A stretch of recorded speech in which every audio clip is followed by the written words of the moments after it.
We said to have an extraordinary life, you got to have an extraordinary psychology, right?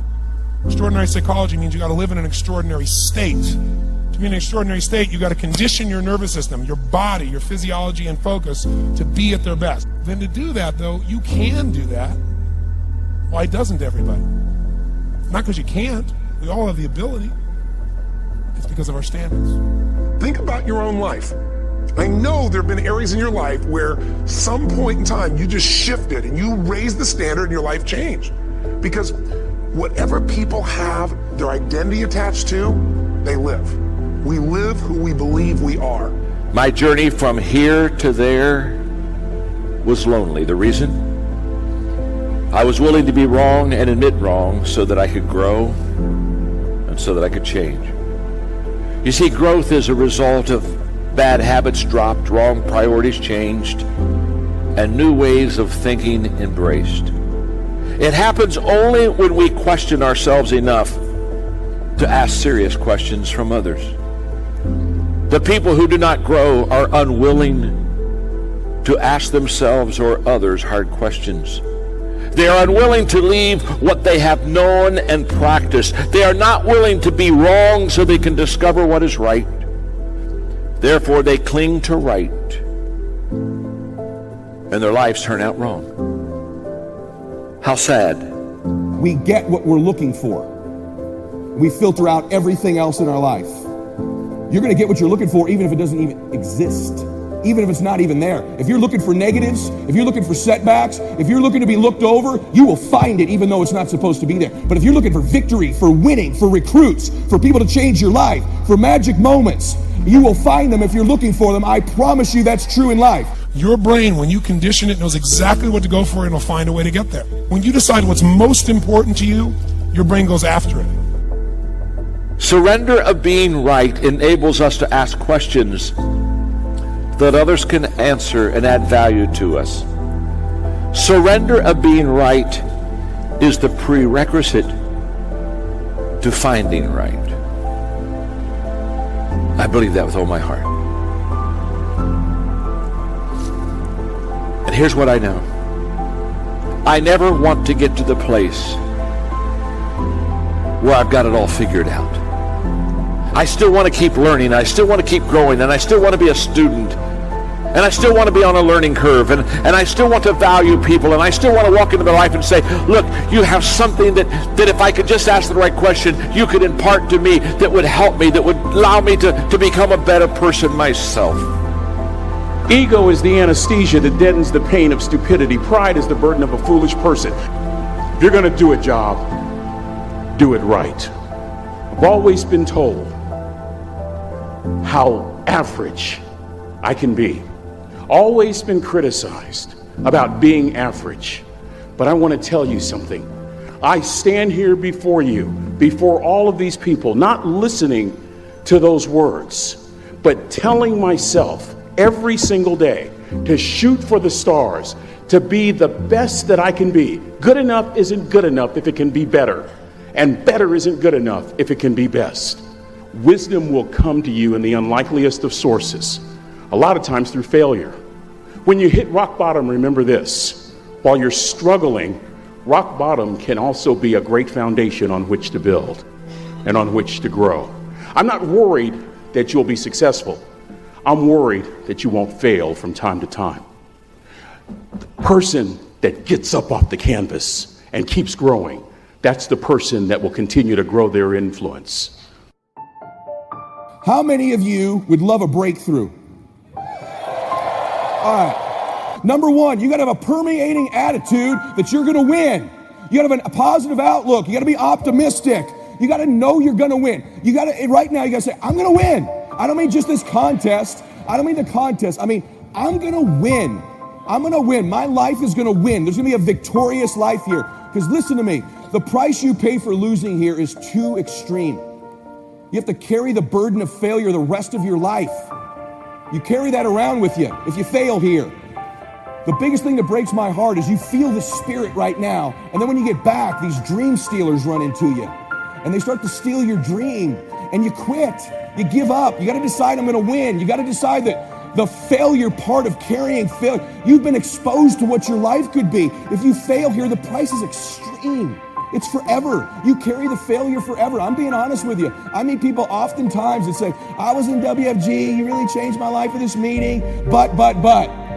And they put their heads down. They've been carrying it. They carry it. They see these Facebooks and Instagrams and what we're doing. You got to know you're going to win. You got to sell out. Yeah, I'm telling you, you got to become a sellout.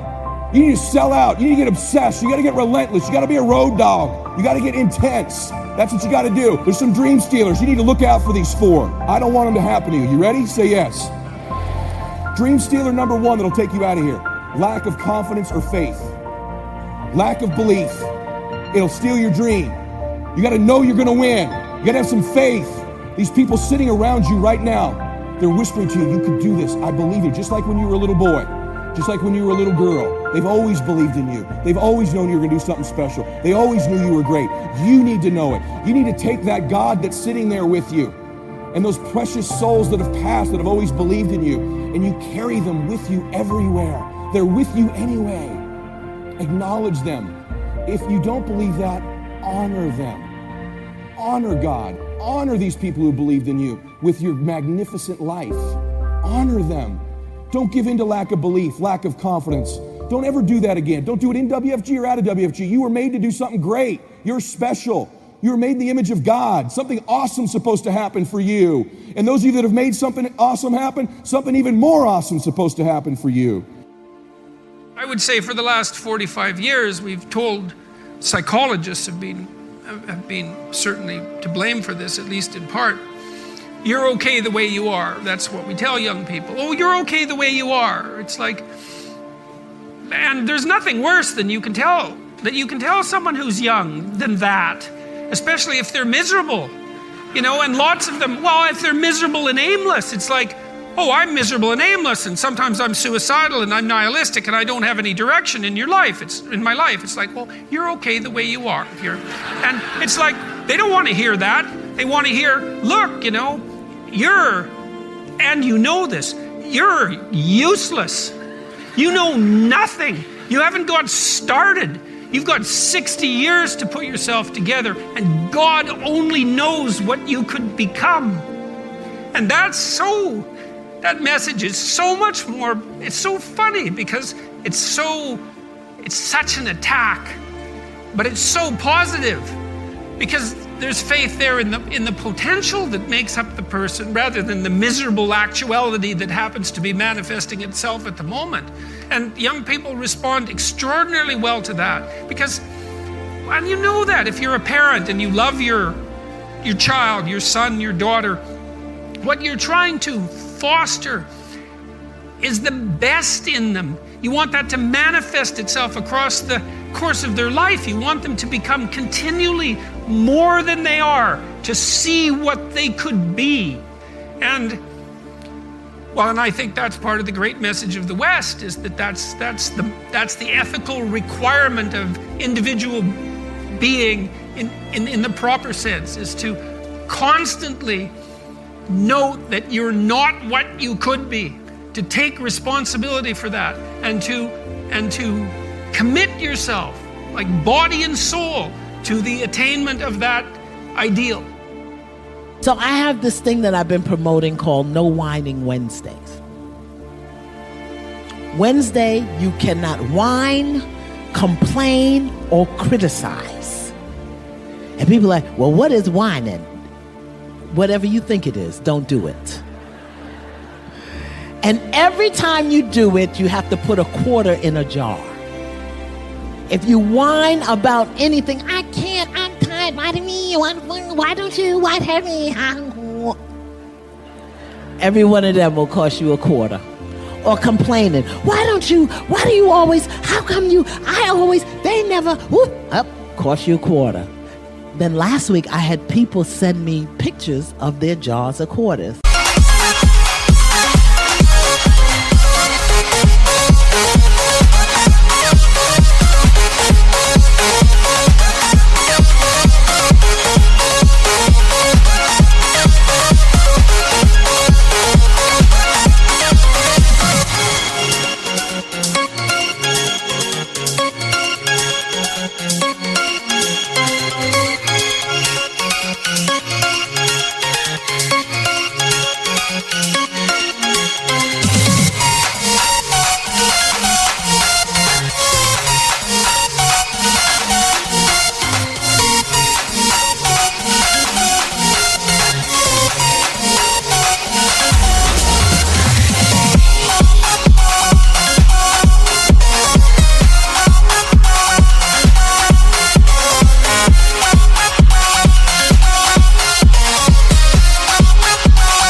God. But what they said to me also was, this was wonderful, because I was never, ever aware of how much whining and complaining and criticizing I do. Now I've got mothers doing it with their children. So Wednesday is No Whining Wednesday. We need to practice that. We need to stop whining about what isn't happening, what we don't have, what we can't do, what somebody didn't do. We got to get it clean in 2014. No whining, no complaining, no criticizing. I struggled all through.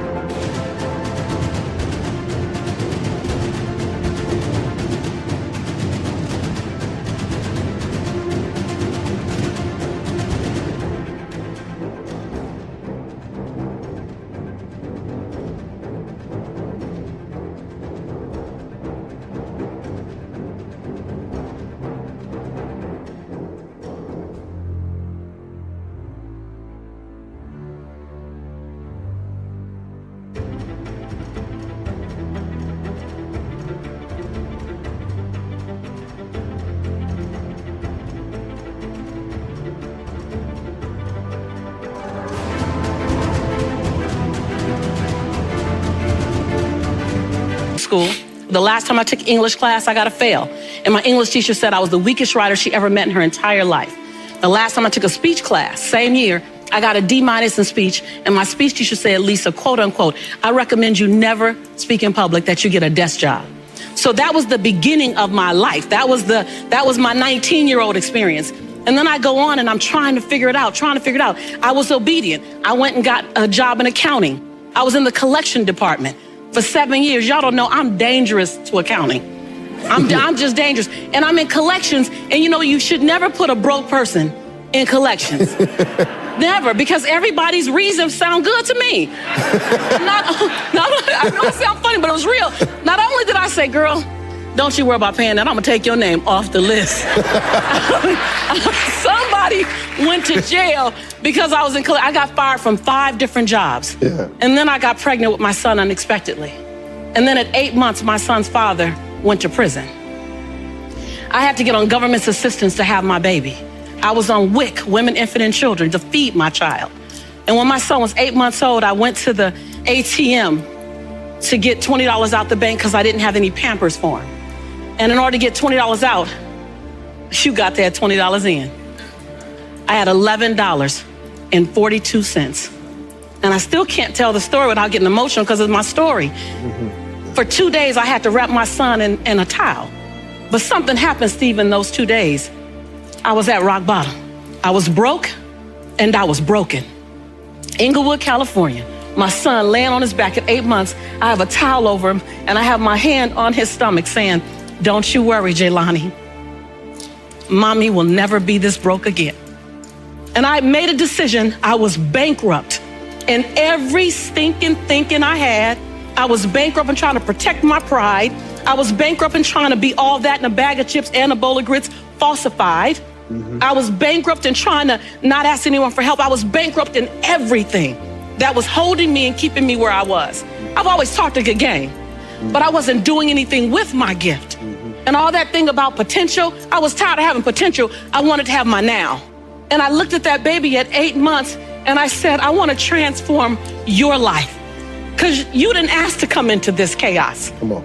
As an African-American male child in South Central Los Angeles, with a single mother whose father's in prison, he had a 66% chance of going to prison himself. Not on my watch. Not on my watch. So if I have to be willing to drastically transform myself so that I can become the woman that I know I can be. Right. And that's what I began to do. I was radical. What did you do, Lisa? What did you do to change your life? First, I realized I couldn't grow with people who were struggling like me. That whole, I don't want to leave nobody behind. No, I don't want to stay with y'all. Right. You don't even want to be here. Yeah. Like, I don't want to be the queen of this block. Yeah. And I became okay with the fact that it doesn't make me any less committed to my community, committed to my culture, committed to my family. The best thing I can do for you is not stay here with you. That's right. When I've got that, I went to places I'd never seen before.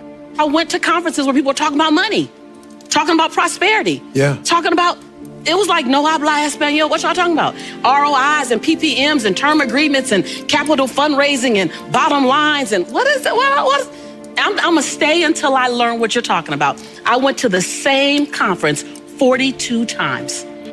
And there I raised $532,000 in capital for my company, Start My Dream. And my dream was to transform teen lives. I want to teach teens how to fall madly in love with themselves and how to make integrity-based decisions. And I got it funded and I started working. And that was the beginning of me rescuing myself. I realized that I am my rescue. No one else is my rescue. I am my rescue.